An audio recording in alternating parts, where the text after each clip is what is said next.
ولعله دارفور أكبر مثال. في المناطق خلينا نسميها الأكثر ترييفا يعني أو مريفة أكثر، كانت الدولة المركزية مضطرة أن تتعامل مع القبيلة، مضطرة، وده ما فيه إشكال أنا شايف. لكن جاءت بعض اللحظات قامت بعض السلط في السودان باستخدام القبيلة، باستخدامها بتوظيفها، ولعله دارفور أكبر مثال. هذا السؤال أيوة. اللي صار بدارفور. أيوة دارفور ده مثال مثال. قوة عسكرية. أيوة مثال من للقبيلة صراع تم استغلال القبيلة والصراعات البينية بين القبائل لمصلحة الحكومة المركزية.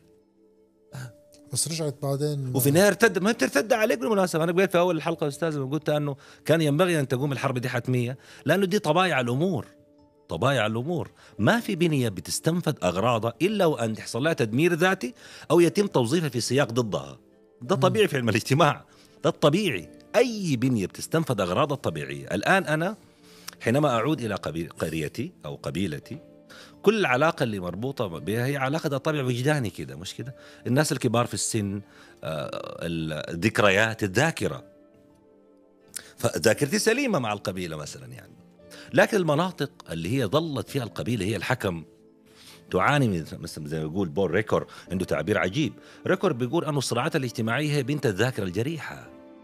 أيوة، الذاكرة الجريحة اللي بتنزل باستمرار.